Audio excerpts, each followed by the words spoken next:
So when you're looking for a talent agent to represent you, it would be smart to get on board with the best one possible, right? But which one is the best one? Well, based on the info in the last couple of videos, we can figure that out. Now, you'll potentially be working with talent agents on many different kinds of work: commercials, TV shows, films, voiceovers, industrials, print, theater, and other work. Let's start with commercials, since it's still the lion's share of work in this town. Remember, in Chicago, casting sends the breakdown out to all the talent agents in town. If it's a union job, all the union franchised agents get it. If it's a non-union job, all the agents that work on non-union jobs get it. If the best talent agent is the one that has access to the most opportunities, well, there really is no best in this regard. The agents submit all of their actors that are appropriate for the role. Now, I can't tell you how often I hear an actor say that their agent isn't submitting them enough. I'm confused as to how they claim to know this because they don't get to see the agent's submissions. They only see how often they get called in by casting. But the agents submit everybody. They'd be crazy not to. They don't submit their 10 best. If they're a multi-list agency, they don't give their exclusive talent priority. They want to have the highest chance of getting a booking on that role, so they submit all of their talent that might be right for it. All of them. You are being submitted. If the best talent agent is the one that submits you, well, there really is no best in this regard. And a similar issue. Now remember, casting picks who gets an audition. The agents don't. I can't tell you how often I also hear, "My agent isn't sending me out on enough auditions." Well, they don't send you out on auditions. They submit you on auditions. Casting decides who gets the actual audition. Casting does not call an agent and say, "Send in your 10 best people," or "Here are 5 time slots. You fill them." Casting collects all the submissions, goes through them, and selects the actors they want to see. Casting doesn't even look to see what agent the actor is with. So some agents may get 20 actors on the audition, and some agents may get none. This has everything to do with the actors and not the agents. If you're not getting called in enough, your issue is between you and the casting office, not you and your agent. So, what's the issue between you and the casting office?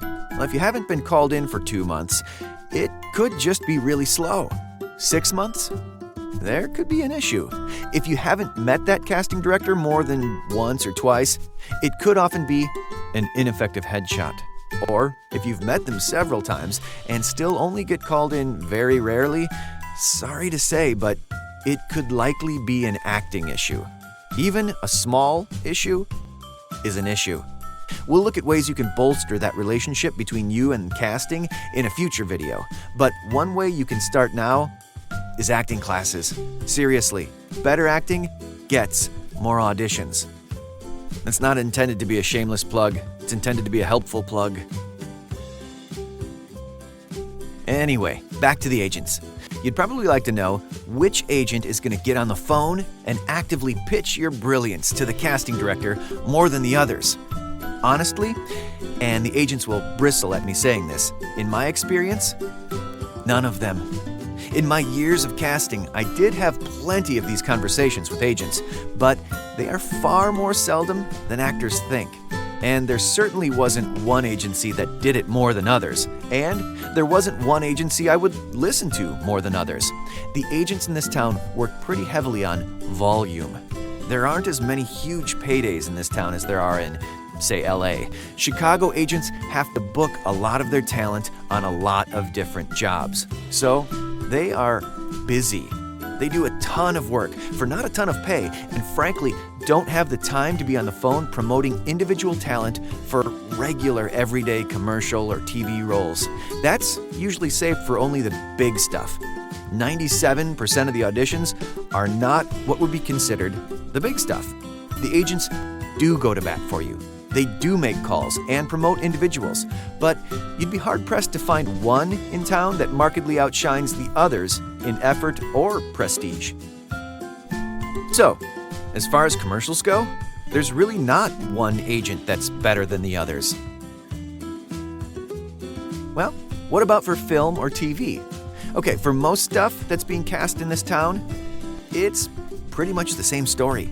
There's fewer actors being brought in for any given role, so in a certain few situations, casting may send the breakdown out to just a handful of agents. But typically, everything goes out to everyone. Now, I know you're thinking, but which agents are in that handful on those certain situations? Well, in those cases, casting usually has specific actors in mind already, so they contact their particular agents. See, it's still more about the actors than it is the agents. No best agent here.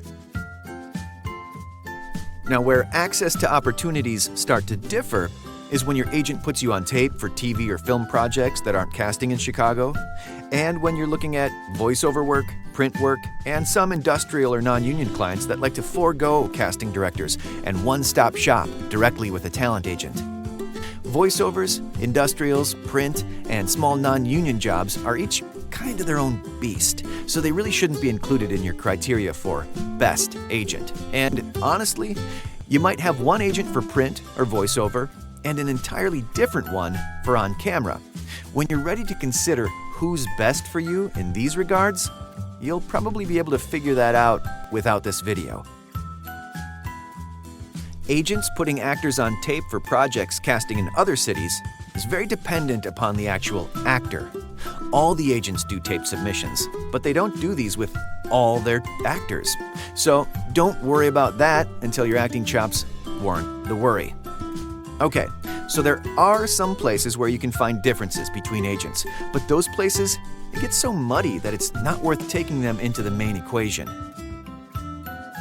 And yes, there are agencies that other actors will say are better.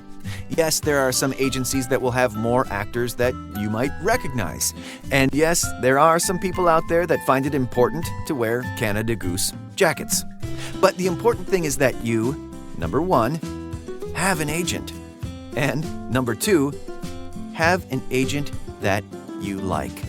This is a career, and your relationship with your agent will presumably build into a large part of your life. So find someone that you like. Actors get way too wound up with this question of the best agent. Most won't trust what I've just said, but the best way to help your acting is to relax. Seriously, find a real person that you like. Not to get sappy, but when Chicago agent Mickey Grossman passed away, at his memorial service, loads of actors and others in the industry stood up and spoke about how much he meant to them. And I kept thinking the whole time, gosh, I wish we could have said all this to him in person. I went right to my agent's office and tried to clumsily explain this and how much I appreciated all of them. Not as professionals, not for helping me with my career, just for being people in my life I care about and that clearly care about me. And that's always gonna be the best agent.